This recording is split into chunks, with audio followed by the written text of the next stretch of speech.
Ladies and gentlemen, welcome back to the analysis of YOLENO TV. I hope you're well from wherever you're watching this channel. Now, there's something that has been trending since early morning about a video from SALIM SWALEH, who is the ex-anchor. And SALIM SWALEH served in Musalia Mudavadi's office as the director of press service. I believe you know about that story. Well, I don't know whether you know about this charge sheet that is on SALIM SWALEH's neck. A reason why SALIM SWALEH had to indicate that he has contemplated taking his own life. So I'll take you through this charge sheet first. This is how it reads. The five, jointly with others not before court, conspired to defraud $45,000, equivalent to 5.8 million, from an engineering consultancy firm, by falsely pretending that you were in a position to secure tender for construction of two stadia in Kenya, a fact you know to be false. That is how the charge sheet read.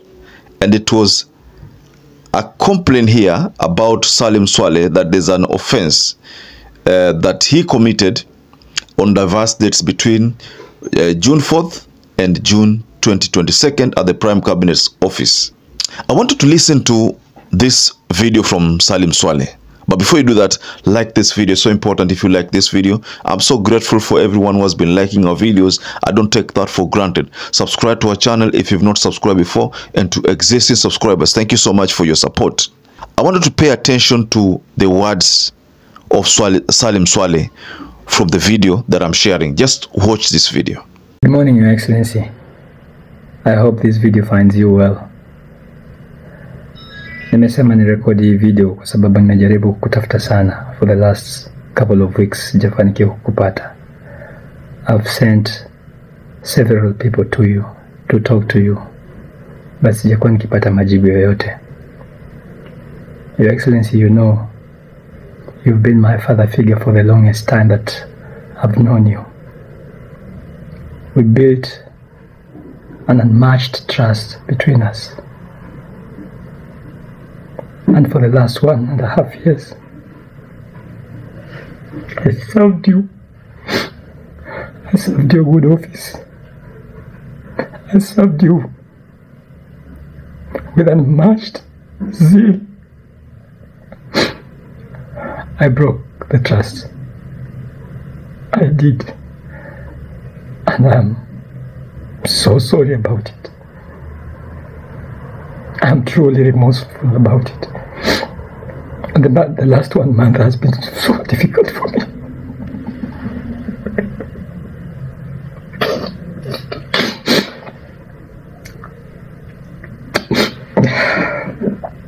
I've been unable to even walk out because of the kind of publicity I received. Everything people said about me just threw me into some uncharted territory. A lot of things have been running in my mind, very bad things. Sometimes I feel like taking my own life. I lost everything in a blink of an eye. But more so the court process.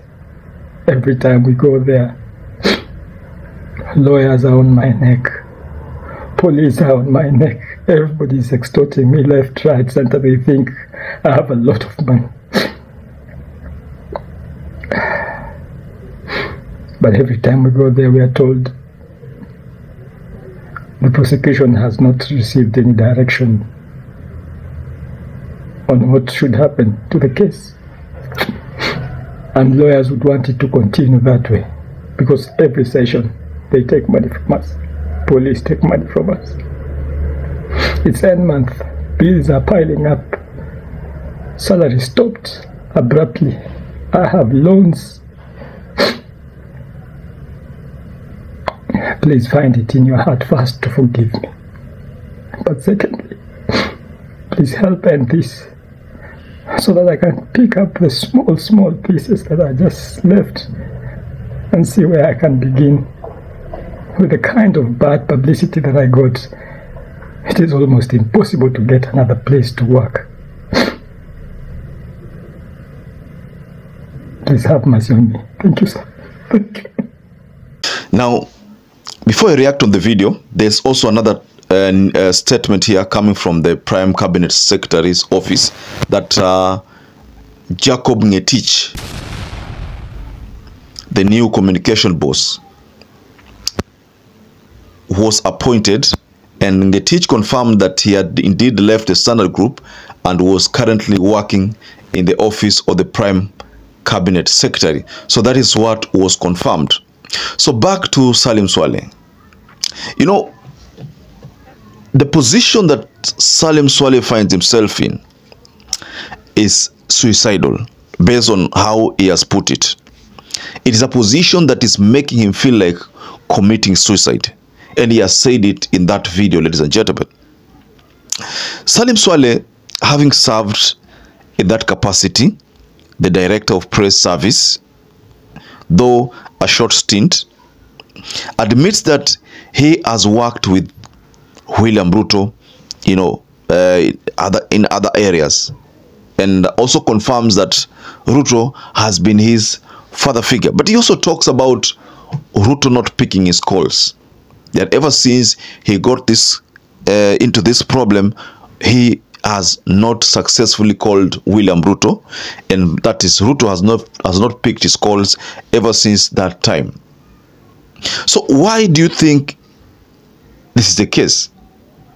We don't condone corruption, but from the video that Salim SWALEH has shared, that video is going to cost him, because it says there that he's apologetic.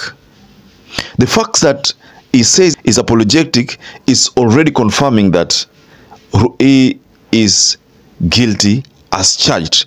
So there's a time, I think the Director of Public Prosecution wanted to revisit the file because of evidences which had of new evidences. But then what happened is that I think the courts declined, and then now Salim SWALEH had to take plea. You know, the courts declined. But again, understand that Salim SWALEH was given a bond of 400,000, which I think he paid, and is out on bond. But according to him, he says that every month he goes through a lot of sufferation financially, because there is also demand for payment to lawyers, demand of payment of other bills. Police are there to extort money from him. This is the culture of what we are seeing in the courts. But again, there's something else from this statement he unleashed. Why is he saying he's sorry? Why would you apologize for something that you've not committed? And why would you seek William RUTO's help? So that is where now I think Salim SWALEH anakosea kidogo. Mimi kama ni yeye singeomba msamaha. Ningesema tu kwamba ni ABC, lakini singeomba msamaha. The fact that ameomba msamaha peke yake inaonyesha kwamba basi amekosa. Kwa nini uombe msamaha kama haujakosea? So that's why many people believe that it's a mistake he did there. But people are saying that if Waluke could be set free, Waluke, why not Salim SWALEH?